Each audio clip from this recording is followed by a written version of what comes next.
The following treatise by Sextus Empiricus is properly titled The Strongest Argument Against God are the Argument Against All Gods. Outlines of Pyrrhonism, Book 3, Chap.III, Concerning God. Since then, the majority have declared that God is a most efficient cause. Let us begin by inquiring about God.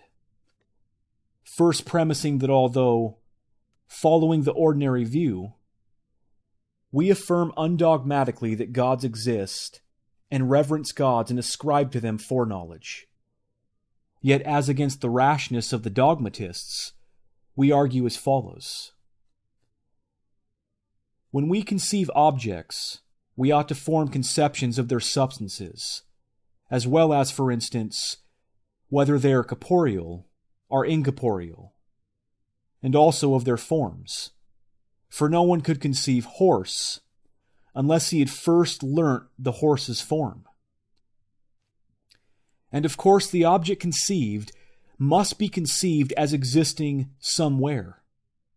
Since then, some of the dogmatists assert that God is corporeal, others that he is incorporeal, in some that he has human form, others not, in some that he exists in space, others not. And of those who assert that he is in space, some put him inside the world, others outside. How shall we be able to reach conception of God when we have no agreement about his substance, or his form, or his place of abode? Let them first agree and consent together that God is of such and such a nature, and then, when they have sketched out for us that nature, let them require that we should form a conception of God.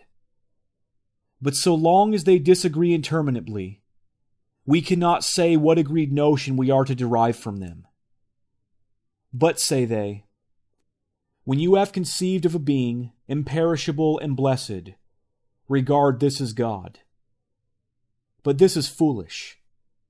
For just as one who does not know Dion is unable also to conceive the properties which belong to him as Dion, so also when we do not know the substance of God, we shall also be unable to learn and conceive his properties. And apart from this, let them tell us what a blessed thing is. Whether it is that which energizes according to virtue and foreknows what is subject to itself, or that which is void of energy, and neither performs any work itself, nor provides work for another. For indeed, about this also they disagree interminably, and thus render the blessed something we cannot conceive, and therefore God also.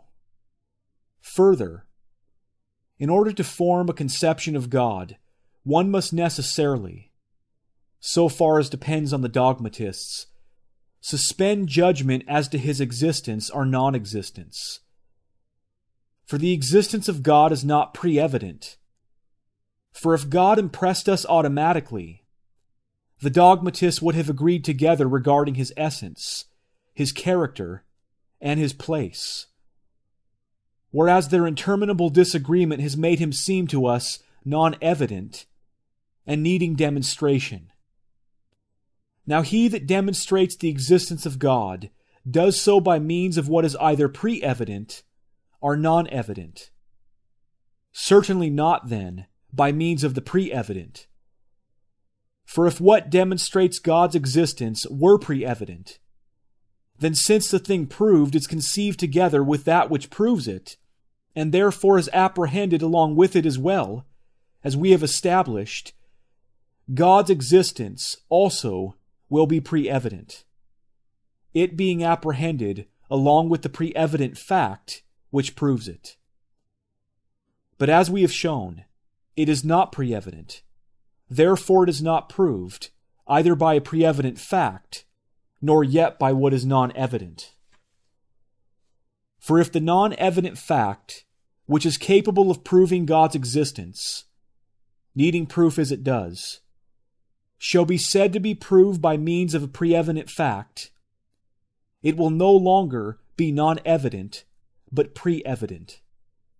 Therefore, the non-evident fact, which proves his existence, is not proved by what is pre-evident, nor yet by what is non-evident.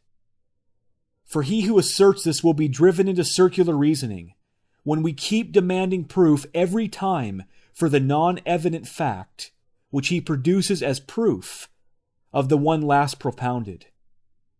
Consequently, the existence of God cannot be proved from any other fact. But if God's existence is neither automatically pre-evident nor proved from another fact, it will be inapprehensible. There is this also to be said.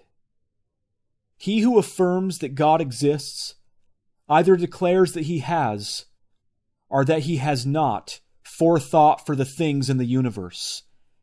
And in the former case, that such forethought is for all things or for some things. But if he had forethought for all, there would have been nothing bad, and no badness in the world. Yet all things, they say, are full of badness. Hence it shall not be said that God forethinks all things. If again he forethinks some, why does he forethink these things and not those? For either he has both the will and the power to forethink all things, or else he has the will but not the power, or the power but not the will, or neither the will nor the power. But if he had had both the will and the power, he would have had forethought for all things. But for the reasons stated above, he does not forethink all. Therefore, he has not both the will and the power to forethink all. And if he has the will but not the power, he is less strong than the cause which renders him unable to forethink what he does not forethink. But it is contrary to our notion of God that he should be weaker than anything. And if again he has the power, but not the will to have forethought for all, he will be held to be malignant. While if he has neither the will nor the power, he is both malignant and weak, an impious thing to say about God. Therefore, God has no forethought for the things in the universe. But if he exercises no forethought for anything, and there exists no work nor product of his, no one will be able to name the source of the apprehension of God's existence, inasmuch as he neither appears of himself, nor is apprehended by means of any of his products. So for these reasons we cannot apprehend whether God exists. And from this we further conclude that those who positively affirm God's existence are probably compelled to be guilty of impiety. For if they say that he forethinks all things, they will be declaring that God is the cause of what is evil. While if they say that he forethinks some things or nothing, they will be forced to say that God is either malignant or weak. And obviously, this is to use impious language.